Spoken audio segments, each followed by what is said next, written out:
Hey guys, welcome to the shop. As you can see, we've got the lab rat up on the lift again today, and the reason why is because we've been working on something a little bit new. So right here on the stand, we've got a new front axle. Specifically, this is the front axle. It's a Dana 30 out of a JK Wrangler, which is becoming a very popular swap into Cherokees and Comanches. You can get them, this one's a 30, you can get them as a 44 if you get out of the Rubicon. They're really popular for a lot of reasons. One, they're stronger than the axle that came in the Cherokee or the Comanche, the original Dana 30. They're also about 4 inches wider. They got bigger brakes. If you get the Rubicon ones, you can get it with a factory locker in it. All sorts of little details that made them better. Now what we've been working on is over here on the table. We've been working on a full bracket set to basically make the JK axle a direct bolt-in for a XJ or MJ Comanche. Those brackets, now we built them specifically around the JK axle because this is such a common swap. However, we tried to make them as universal as possible. For example, if you notice the little tick marks there that stick out, those are so it fits around the 2.5 inch radius of the factory JK axle. But if you're running something with a bigger axle tube, quick little hit with a grinder, and now you've got a larger radius there. So these will fit really any front axle, but we kind of built the geometry and things around the JK to make this a simple bolt-in swap. Idea being, take a JK axle, clean all the brackets off of it like we did here, and you can just weld those brackets on in the correct locations. Go to your Cherokee or Comanche here, unbolt the links, drop the axle out, and this axle will bolt up to all of your suspension. Shock mounts, link mounts, everything, it'll drop right in. And our plan is also to offer steering so that you'll be able to utilize the crossover steering. If you look at a JK knuckle, notice like a WJ, it has a second arm on the top.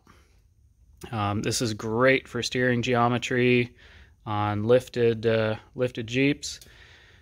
We've had our WJ swap kit out for years now. That really the big thing is that second arm there, so you can get a true crossover steering setup.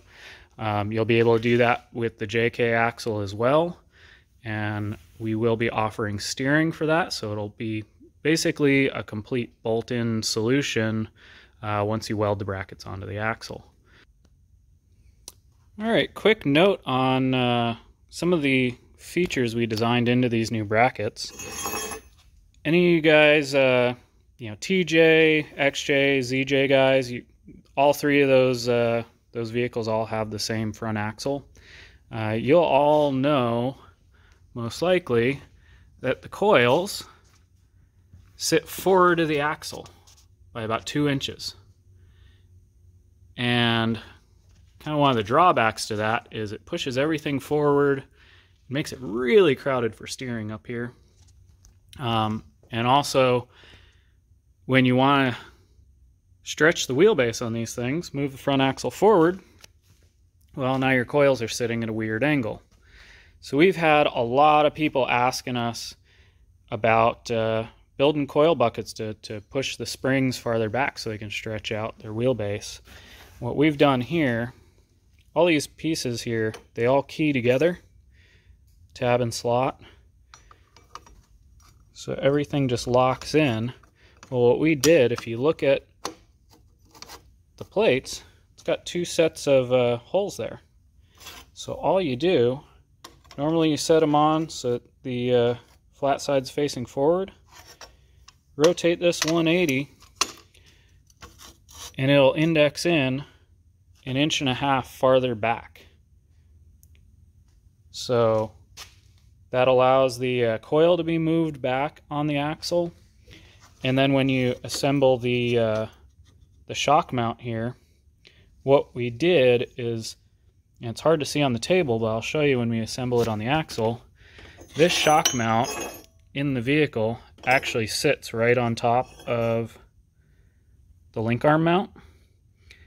And the top surface right here, we designed it so it fits right underneath this lip, and they actually make contact, so everything sandwiches together. So if you want to slide those coils back, you've got to move your shock mount back as well to make room for that shock. But we actually designed it so there's enough room to slide this bracket back from the tube, and it will still be resting on your link mount, and it will still be indexed underneath the coil bucket. So for all you guys with a TJ or an XJ or a ZJ who want to move your axle, we are thinking of you as well. Alright, first step is to weld the bottom rib to the main base plate. Just tabs together there. I like to use a little magnetic square, keep it in place, weld her up. Now this step is entirely optional, but we put these 3/8 inch center holes in everything.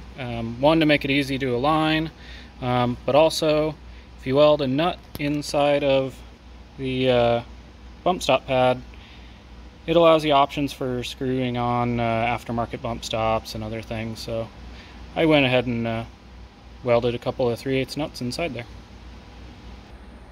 The next step here starts stacking up all the coil retainers. So you start with the one with the small spiral hole in it, and the gap should be towards the right if you're setting this up for a standard setup.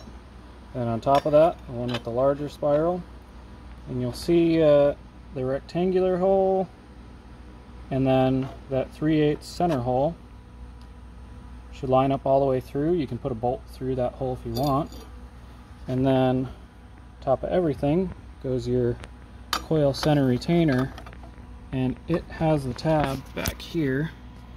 A little hard to show and hold the camera, but it slots through everything and locks it all in place. And at this point you can weld all those pieces together. Alright, now that we have our brackets all welded together, we come over to the axle. The first thing to do here is to measure and find the center line of the axle. So that's our center mark there. And then on the XJ, TJ, ZJ, Comanche, Wrangler, all those models, all use the same axle. The coil spacing is 36 inches on the center. So we came out, we made an 18-inch mark there. Our brackets are also right at 6 inches wide, so we just added 3. And you can see we made a mark at 21 on the outside. Now this is 4 inches narrower than where it would be on a JK. So that's the whole reason why we're moving these things and took the JK brackets off.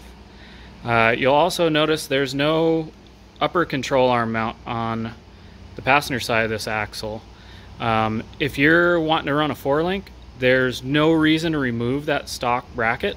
It is in very close to the same location as the earlier axles. So our bracket set here, we're not providing an upper control arm mount because it should already be there.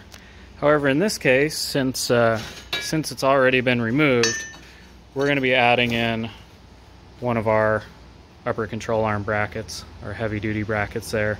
So that's an option for any of you guys who are running different axles besides the JK, or if you happen to have already cut off that bracket. So I'm going to go ahead and get our coil buckets tacked in place here and move on to the link arm mounts. And I forgot to mention here, the one other dimension you need besides the center to center spacing, of course, is you got to get the rotation right. So we've got the axle set up in our fixture here with the pinions set at the angle that it will be at ride height in the vehicle.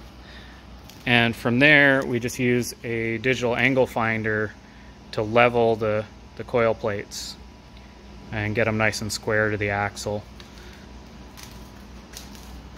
So now we're all ready to get them tacked in place. Alright, so we got both of the coil buckets tacked in place now, and I got the first one of the shock mounts on. Now the shock mounts, they're the same mounting width as the coil buckets, so 36 inches on center. Just went ahead and made the same center mark off of our center line there and lined it up with the middle of the coil bucket there. And then our link arm brackets fit right below, right here. So that fits right up underneath there. And these guys are 33 inches on center, so just a little bit inboard. And you'll see that they sit right on top of each other, and once they're all in place, you can just weld all the pieces together solidly. So I'm going to go ahead and get to welding, get this thing all burned out. Alright, so here we got everything burned in. You'll see I got the upper control arm bracket tacked on there, and I also added our track bar bracket. This is the same track bar bracket we've sold for a long time for our WJ kit. We're gonna be designing a steering setup to go with these brackets, and I'm hoping that we're gonna be able to use that same track bar bracket. And so I went ahead and tacked one on there just so we could get it mocked up. So this is everything all said and done. The only things left are sway bar brackets if you're running sway bars. We've got a set of brackets. We're also going to be looking at if we can use the existing brackets that we've been selling, again with that WJ conversion kit, or we maybe design some up specific for this. But for now, that's the coil buckets, shock mounts, and lower control arm mounts all welded up, and this axle is just about ready to swap out into the lab rat there. So thanks for watching, everyone, and make sure come on over to stinkyfab.com. This stuff should be available here very shortly for all you guys looking to do axle swaps into your TJ, ZJ, or XJ, or MJ. Thanks a lot. Have a good one.